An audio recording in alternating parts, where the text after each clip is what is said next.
Durante a colonização do Brasil, no final do século XVII, no ano de 1693, o bandeirante paulista Antônio Rodrigues Arzão descobriu o tão desejado ouro do interior, perto de onde é hoje a cidade mineira de Sabará.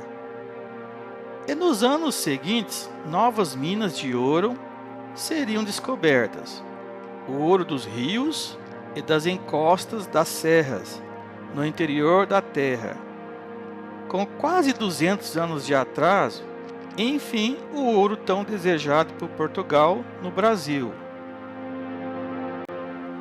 A notícia da descoberta do ouro atraiu milhares de pessoas das mais diversas condições sociais para o sertão mineiro.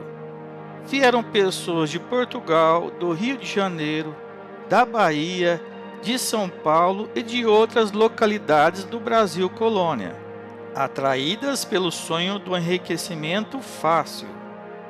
No início não havia comida o suficiente para todos, o que levou a uma fome geral.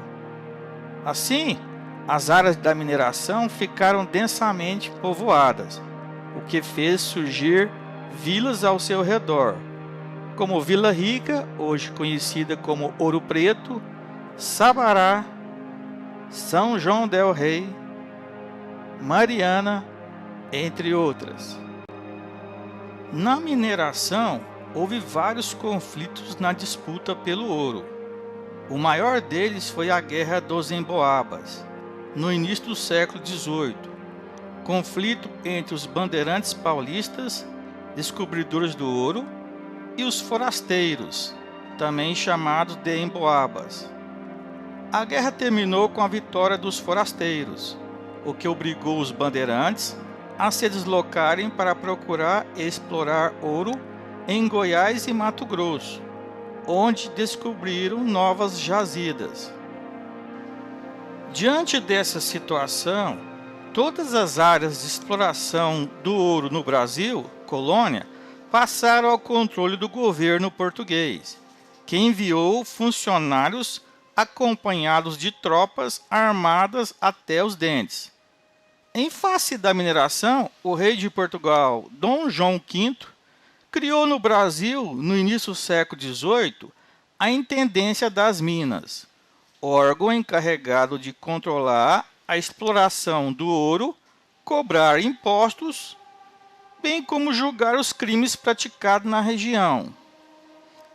Devido ao aumento da exploração do ouro no transcorrer do século XVIII, cresceu para o Brasil o tráfico de africanos para a escravidão na mineração.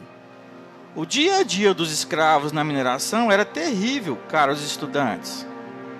Eles ficavam de madrugada até a noite com os pés nas águas, enfrentando frio, calor, mosquitos para encontrar ouro nos rios para seus senhores mineradores.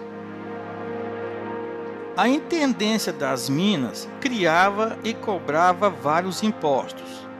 Imposto por cabeça de escravos, imposto por ferramentas, imposto para pagar a festa de casamento de uma princesa portuguesa, imposto para restaurar monumentos públicos em Lisboa, entre outros, e o famoso imposto do quinto, sobre o ouro descoberto. Diante de tantos impostos, os mineradores praticavam o contrabando. Escondiam o ouro em estátuas de santos de pau oco, escondiam em doces e salgados que as quitandeiras carregavam em seus tabuleiros, escondiam nos saltos e solas das botas, por exemplo. O contrabando do ouro aumentou muito, o que levou o governo português de Dom João V a criar, em 1719, as casas de fundição, para dificultar a sonegação. Todo o ouro descoberto deveria ser levado para as casas de fundição, para ser transformado em barras, quintado e selado, ou seja, para ser cobrado o imposto do quinto. Diante disso, houve a revolta dos mineradores em Vila Rica no ano de 1720, contra as casas de fundição, pois eram muitos impostos e controle por parte de Portugal. O governo português reagiu e prendeu todos os mineradores envolvidos. Filipe dos Santos, líder do movimento, foi torturado e esquartejado em praça pública, como exemplo para todos que se rebelassem contra o rei de Portugal, Dom João V. E desse modo seguiu Portugal explorando o ouro do Brasil com vários impostos, elevando a devastação do meio ambiente através da mineração.